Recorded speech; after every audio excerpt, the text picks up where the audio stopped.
And thankfully, it did great naman. I always pray, especially when I just wake up, to have a good sense of humor. I got that from Saint Francis, Pope Francis rather, because I think it's important that before you step out of the door, that you have this positive aura, and that when you go out, you can share your wit, your comedy, and just good vibes. Hello, I'm Danica Madrid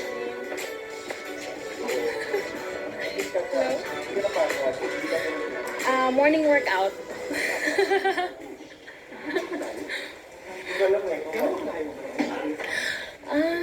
Ano, parang good for a morning jog. So you know the drill. 80 seconds you can speak Filipino or Filipino English if you want to. 30 seconds for statement or answer. First question is, or statement, tell us something about yourself in 30 seconds. Hi everyone, I'm Danica Madrid Reynes. I'm 28 years old. I'm passionate about music. I'm a singer-performer. I represented the Philippines in the World Championships of Performing Arts in Hollywood, California. And it's like Olympics for talent. And I'm also passionate about travel. I'm a former overseas Filipino worker as an international flight attendant based in the Kingdom of Saudi Arabia. And that gave me the chance to travel and to support my family financially. And I met people from different walks of life. Para naman hindi kami mag-bore buong araw na magtatanong, kanta ka naman konti. Sa sample lang tayo. You are the universe, and there is nothing you can do. If you conceive it, you can achieve it. That's why I believe in you. Yes, I do.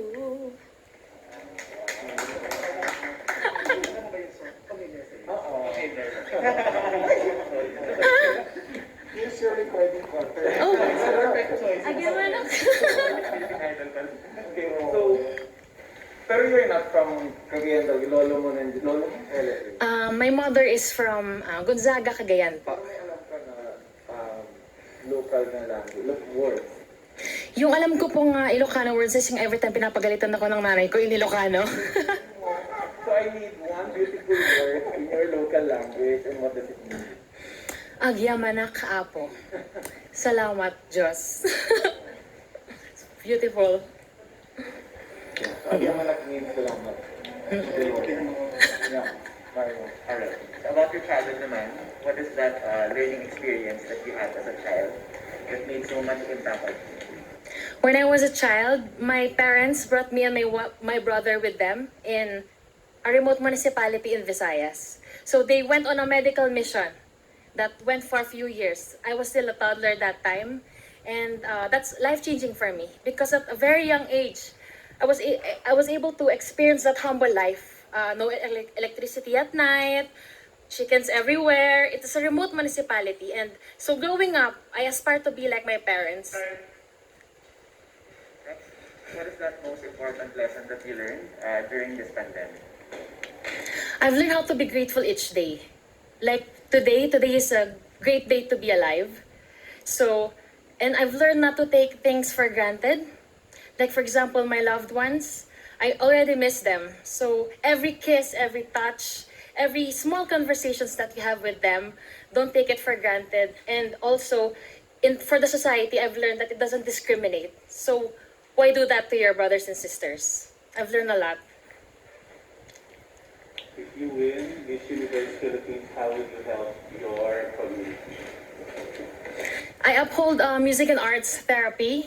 I believe in the power of our skills and talents because I know that we have to give importance to our mental health because it's just as important as physical health. And so for the youth, whenever they use their talents to empower themselves, they will channel their energy into that straight path and they will be away from the bad influences of life. So I think that we must empower the youth with their talents. What do you think, what color do you think symbolizes the nominal Color? Yeah. The color red. Because I think red is the universal color for love. And if you're a phenomenal woman, you should be filled with love. Love not just for yourself, for God, for family, for everyone, because the universe is so vast. And I think that Miss Universe Philippines must have a spacious space of her heart to give to everyone. Okay.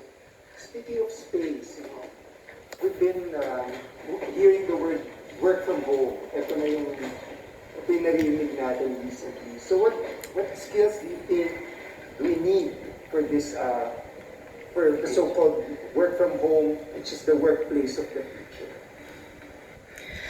I always see my father working from home because he's one of the vulnerable groups. So he must stay at home. And I saw that since he is so used to working with other people, I saw how he adjusted very well. So I think we must do the same. Whatever work we have, we must be very adapted to our environment. We must not be choosy. We must be thankful that we are alive and with our families. So I think that any skills would also be enhanced when you're in a quarantine working from home, such as cooking, gardening, plantita. Okay.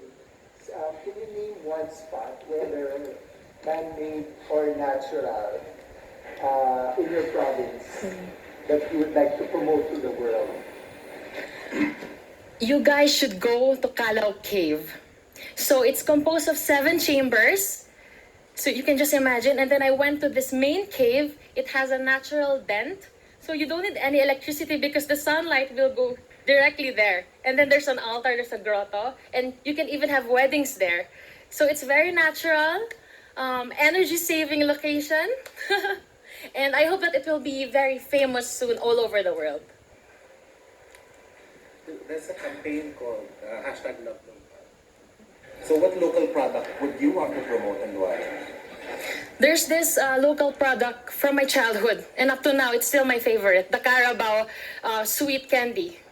I think it should be distributed to the whole world because it's actually the asset of Cagayan province because we produce not just agricultural products, we also have the livestock products, and one of those, of course, is from the Carabao. So I know you guys have already tried that, but I think the whole world must try that too.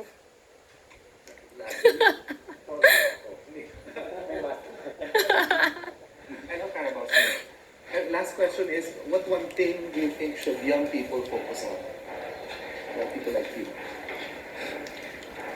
Young people like me, I think since we have pandemic and since most people are now at home and they are really relying on internet and everything, I think we must not cancel especially education. We must not cancel our work, education, and all our priorities even before the pandemic because even though that we have this pandemic all around us, life is not canceled and we must go on because there's always hope. Again, anak. I feel so happy. I didn't expect those questions coming, but I'm just so thrilled and excited for the next rounds. Do you think it is enough to get you to the top 15? I pray that it will be enough, so yes, amen.